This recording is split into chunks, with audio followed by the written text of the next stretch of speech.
E aí? Como é que vocês estão? Sejam muito bem-vindos ao vlog diário do Nino Denani, aquele momento que a gente tenta conversar espiritualidade, espiritualismo, cultismo, magia, todas essas coisas que estão ouvindo se mentir, malucão, é 100% edição, sem corte, sem porra nenhuma. Eu sei, hoje é quarta, era dia de vídeo de quarta, né? Mas eu tô com tempo pra gravar, mas não é tanto assim, né? Pra vocês terem uma ideia, só de gravação, entre gravação e edição, um vídeo de quarta demora um dia inteiro pra ser feito. E eu não tenho esse luxo ainda, de ter um dia todo livre pra fazer. Fora pesquisa, essas coisas todas, né? Se eu for pegar um tema que eu já domino, ainda assim eu preciso fazer um roteiro, mas pelo menos eu não preciso fazer pesquisa. Vai um dia de gravação e edição aí, né? Agora, como geralmente eu curto fazer uma introdução mais histórica, uma coisa mais bibliográfica, essas coisas todas, são pelo menos 2 dias aí entre produção, pré-produção, produção, pós-produção. Então ainda não tô com esse tempo todo, com essa bola toda, então vale vídeo de quarta.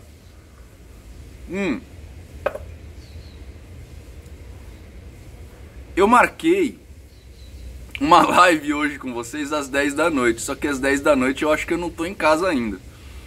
Talvez atrase um pouquinho, comece um pouquinho mais tarde, tá?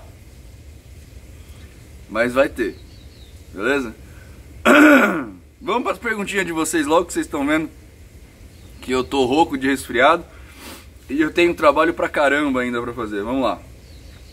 Pra variar, essa noite eu tô sem dormir, né? Vamos lá.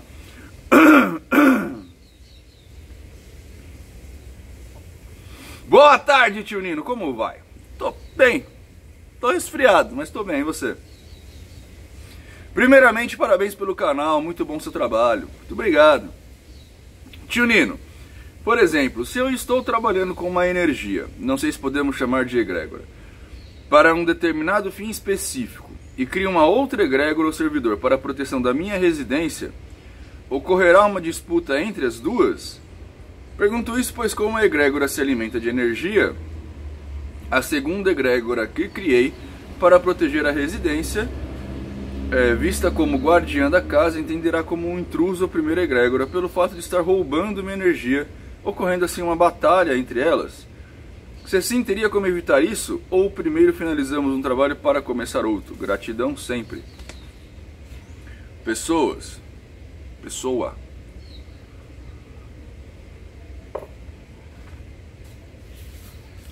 Em teoria, sim. Mas se você souber fazer uma egrégora, você sabe compensar essas duas coisas também.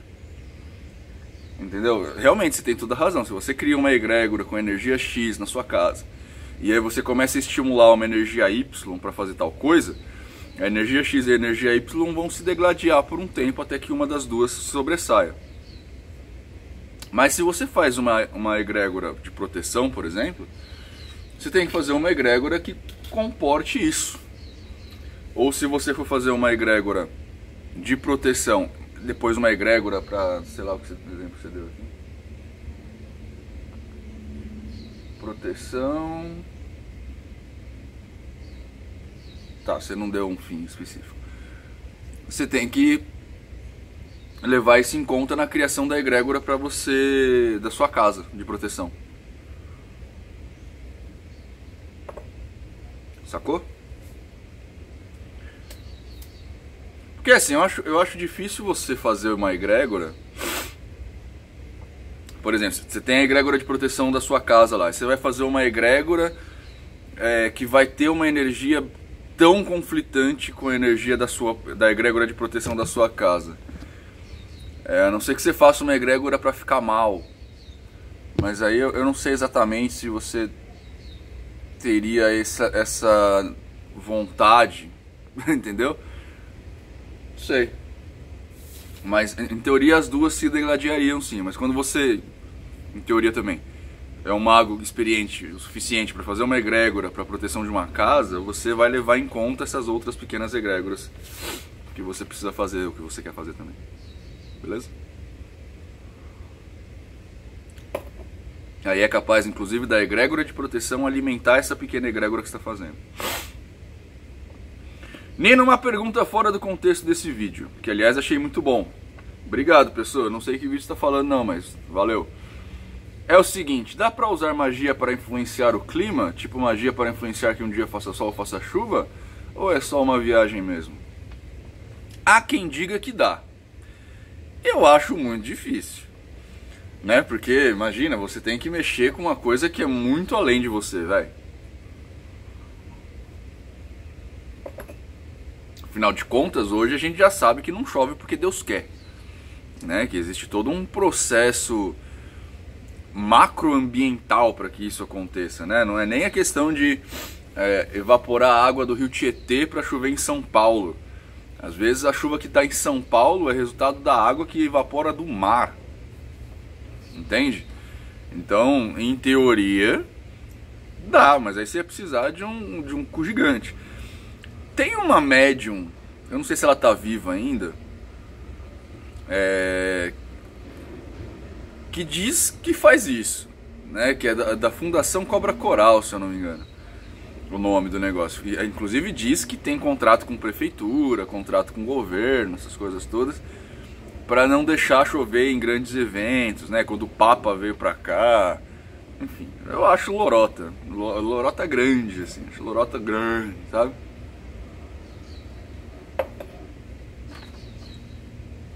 E se ficar bravinho vai ter que me provar o contrário. Né, viu? A pessoa está dizendo que é possível, então a pessoa tem que provar para mim. Beleza? Nino, meu camarada, você poderia me tirar uma dúvida, se possível? Samael e Lúcifer são a mesma entidade? Porque uma vez ouvi dizer que Lúcifer é o nome de um posto, que é luz e fé. E de uma história de Samael e Lilith tinham dado o fruto proibido a Adão e Eva, mas eu sempre escutei que quem deu o fruto foi Lúcifer. Você pode me falar a respeito aqui mesmo, no próximo vídeo? Parabéns pelo conteúdo, brother. E obrigado pelos conhecimentos transmitidos. Cara, eu coloquei até um post no meu Facebook ontem, eu acho, sei lá, a respeito disso. Eu acho até engraçado hoje em dia quando as pessoas me perguntam sobre isso, sabe por quê? É lógico que eu passei por todo um processo para chegar até onde eu tô. É normal todo mundo ter que passar também. E eu só tento acelerar esse processo nas pessoas para que vocês consigam aprender mais rápido mais coisas e me ensinar depois, né?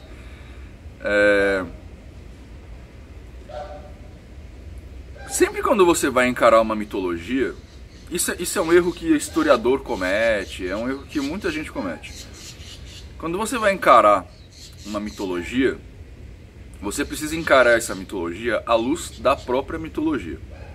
No máximo, aliás, no máximo não, tem tudo a ver com a luz do povo cuja mitologia se estabeleceu, né? Então você não consegue, por exemplo, encarar os mitos gregos a partir das idiosincrasias que nós temos hoje, porque é idiota, né? Tipo, você vai olhar para aquilo lá e vai falar assim, não, isso aqui a gente já sabe como é que é, não tem nada a ver de Deus, isso daqui não tem nada a ver, isso daqui é, nossa, nada a ver, sabe? Vai ter coisas que a gente vai começar a adaptar para o nosso mundo. E aí deixa de ser a mitologia original e passa a ser uma nova mitologia, com novas idiosincrasias, com novas histórias, com novas significâncias para cada signo utilizado. Então muitas vezes Zeus deixa de ser Zeus deixa de ser o Deus onipotente, digamos assim, onipresente, onisciente, como Zeus era, e passa a ser um camarada só poderoso. Então ele assume outros aspectos, entendeu? A partir do momento que ele assume outros aspectos, ele deixa de ser aquele Zeus original e passa a ser um Zeus reinterpretado, um Zeus daquela mitologia, daquele povo, da mitologia nova. Isso é muito evidente no cristianismo, que é uma religião de 2000 anos, né? Arredondando, lógico. Por quê? Porque quando o cristianismo nasceu, e eu não estou falando nem da era de Cristo, estou falando de 4 depois de Cristo, século 4, o povo era uma coisa que já pegou uma história de um povo mais antigo. Então o que acontece? A mitologia cristã primeira ali ela era uma coisa. Então, para essa mitologia, os signos que estão ali, que eram utilizados, Deus, Lúcifer, o Jardim do Éden, a maçã, né, o pomo, né, era uma maçã, Adão e Eva, Caim e Abel, toda essa mitologia, todos esses signos, esses personagens tinham um significado a partir da necessidade do povo daquela era. Em 4 depois de Cristo, esses símbolos todos foram reinterpretados para ser equivalente ao povo daquela era. Então, tipo, no século 4, o cristianismo já não era o cristianismo do século quando Cristo nasceu, né? Quando Cristo contou a história dele, no primeiro século, digamos assim. Em 1500, já a mitologia era uma outra ainda, porque você já não tinha mais o sistema social que você tinha no século 4, você tinha um sistema de castas muito mais forte, né, o feudalismo, etc e tal. Então você precisava de uma reinterpretação mítica daqueles negócios todos para caber naquela cultura. Afinal de contas, a religião é meio isso, né? Hoje é a mesma coisa. Não adianta a gente pegar os signos que a gente tem hoje e reinterpretar e interpretá-lo à luz do século I. Porque a sociedade mudou, as pessoas mudaram, os signos mudaram, os símbolos mudaram, sabe, tudo que a gente é hoje já não é mais a mesma coisa. Então a religião, com toda a sua mítica, mudou também. Então não adianta a gente pegar um símbolo, hoje, Lúcifer, e tentar interpretar Lúcifer hoje à luz de do ano zero. Ou a gente pegar a Bíblia hebraica, sei lá, a primeira Bíblia escrita, chama a primeira Bíblia escrita. Não adianta a gente pegar essa Bíblia e falar assim, olha, o cristianismo de hoje está errado, porque na Bíblia não sei daqui era assim. Não adianta, porque a nossa sociedade é outra, e a nossa sociedade criou símbolos de acordo com o que ela precisa. Você entende isso? Vocês entenderam? Teve uma discussão gigante lá no... teve uma discussão no Facebook, mas é porque a pessoa infelizmente não sabe...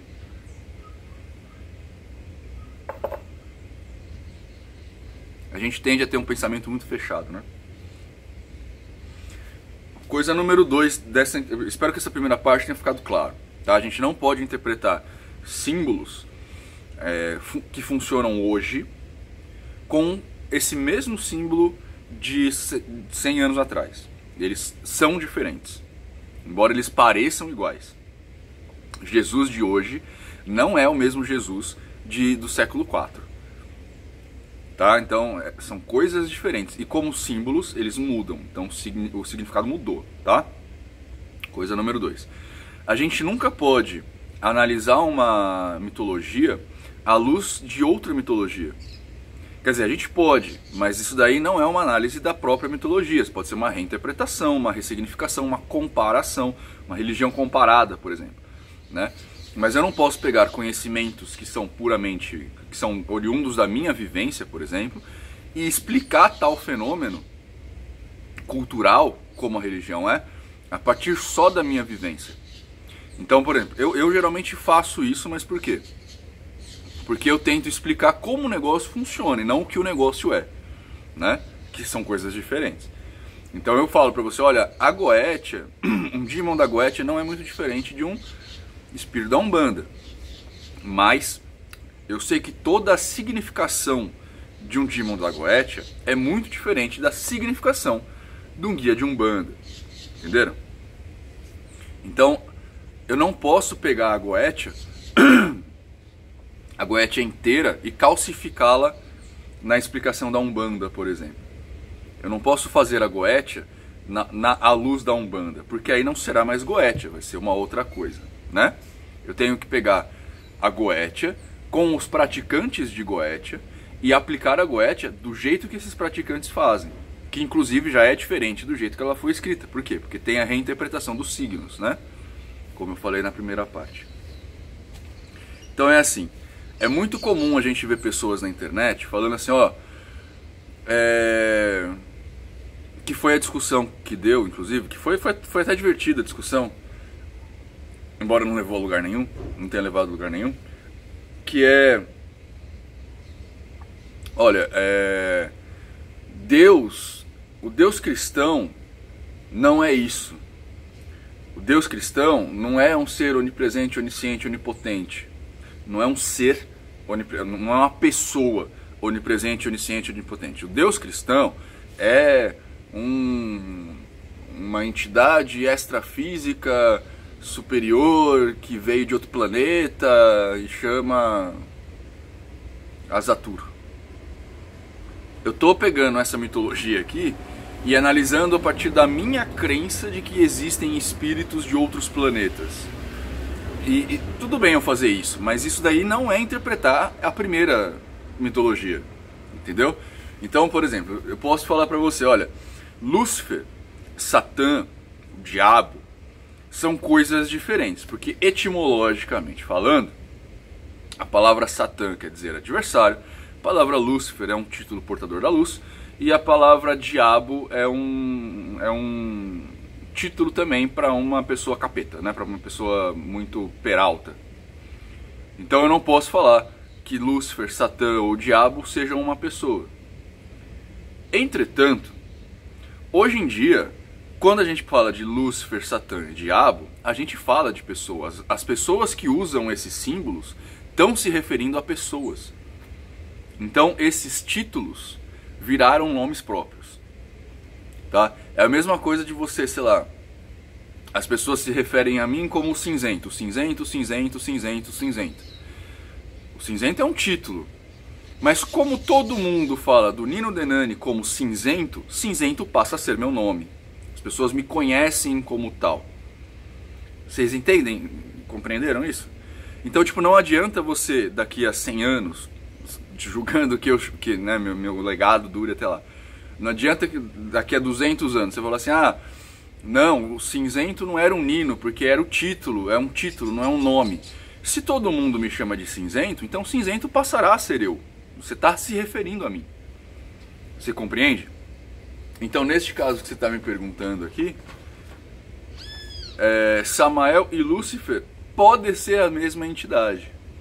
Depende da mitologia que você está analisando, né? Se você for analisar a mitologia cristã católica, Samael e Lúcifer são a mesma pessoa. Lúcifer é o título de Samael, né? Então Samael era o portador da luz, a estrela da manhã, a estrela d'alva, a estrela mais brilhante, não sei o que lá. Se você for pegar os batistas, protestantes, provavelmente, eu acho, aqui eu já não tenho certeza, mas eu acho que também são a mesma pessoa. Agora, se você for pegar umas religiões cristãs mais modernosas, digamos assim, talvez não sejam. Talvez Samael seja uma coisa, Lúcifer seja outra. Então tudo isso vai depender da mitologia, do círculo cultural que você está analisando. Compreende? Então eu não consigo te responder isso aqui. A não ser que você me perguntasse assim, Nino, à luz do cristianismo, tarará, tarará, aí eu posso até pesquisar, perguntar para um padre, sei lá. Mas assim, blé, é o que a pessoa quiser. Compreenderam? Acho que agora ficou claro a discussão que eu tive esses dias. Espero até que o garoto que estava discutindo comigo veja esse vídeo para entender o que eu estava tentando falar com ele, porque ele aparentemente não entendeu. Não é porque eu coloquei o post falando Lúcifer, Deus e Satã, eu acho, são a mesma pessoa. E aí ele começou a falar uma história de que não, porque Deus Deus é a energia positiva perfeita, enquanto não sei o que, a energia, sei lá, tipo, a história era meio, eu não lembro agora, mas a história era meio assim, existia alguma coisa e essa coisa se dividiu em duas coisas. E essas duas coisas era o bem perfeito e outro era o mal perfeito. Então essa primeira coisa, quando ela se divide, eu não sei exatamente se ele estava chamando essa primeira coisa de Demiurgo ou de Nous, eu não sei exatamente, mas aparentemente essa primeira coisa aqui, ele não me explicou o que era, mas essa primeira coisa se dividiu em duas. Essa segunda coisa aqui era Deus e essa terceira coisa aqui era o diabo. Então, como ele veio da mesma coisa, seria a mesma coisa. o que não faz sentido, porque tipo, eu e meu irmão nascemos da minha mãe, mas eu não sou meu irmão. E nem nós dois somos minha mãe. E mesmo assim, se tinha uma coisa antes de Deus, essa coisa é Deus, não essa coisa que... Entendeu? Mas enfim. E eu tava tentando mostrar pra ele que não adianta a gente analisar outras mitologias a partir da mitologia dele. Né? Porque aí sempre a outra mitologia vai estar errada. Mas não é uma questão de certo e errado. E aliás, quando a gente faz isso, a gente perde uma ótima oportunidade de entender como que o ser humano funciona. Né? Porque não tem nada melhor para você entender um ser humano do que a análise de suas crenças.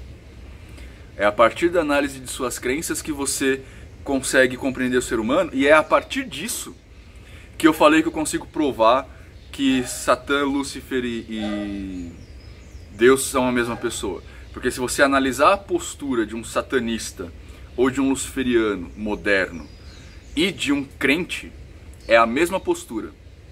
Então, na verdade, inclusive eu já levantei isso várias vezes. Se você analisar, eu não estou falando de luciferiano de raiz, tá? Ou de satanista de raiz laveniano. Estou falando desses caras que estão nascendo agora, tá? Então, se você pega um satanista mais moderno, um luciferiano mais moderno, e pega um crente, um evangélico, um batista, um quadrangular, a postura desses caras é a mesma para com a divindade, seja ela chamada de Deus ou seja ela chamada de Satã. Então, a questão da adoração, e é muito engraçado ver isso, porque você vê o mesmo tipo de adoração, o mesmo tipo de subjugação, digamos assim, para a entidade, com desculpas diferentes, hein? Eu acho muito engraçado, cara. Porque, tipo, os satanistas, eu até tive uma conversa um tempo atrás com um deles, eles falam que, por exemplo, para o satanista você encontra a salvação, digamos assim, você encontra o seu objetivo final por si mesmo. Só que no mesmo tempo que o cara fala isso, não, o satanismo prega a sua independência, a sua liberdade, o seu crescimento próprio. Eles falam que isso só acontece em nome de Satã. Então, tipo, são desculpas diferentes, mas com o mesmo ato, né? Porque você só encontra a salvação através de Deus, de Jeová, da fé em Jeová, da sua subjugação a Jeová, da sua subserviência a Jeová. Então você é um evangélico. Ou você encontra a salvação por si mesmo, só que sob a tutela de Lúcifer, que tipo, é meio que a mesma coisa, né? E aí você tem que prestar cultos a Lúcifer, porque se você só chegasse, eu entendo isso, se você encontrasse a sua salvação por si mesmo, você não precisaria prestar culto a ninguém. Então, por que você ter uma religião ou uma ordem luciferiana? Não faz muito sentido. Compreendem? Mas é isso, 23 minutos. Nossa, Todd, hoje rendeu aqui, hein, Todd? Ô, Todd. Todd, tô falando com você. Todd. Tô com você, meu. Vem cá. Vem cá encerrar o vídeo comigo. Para as pessoas verem você. Vem aqui. Vou não, tô com preguiça. Espero que vocês tenham uma ótima quarta-feira. Tchau. Ah, o Todd aí apareceu uma margarida. Tá só sol lá, né?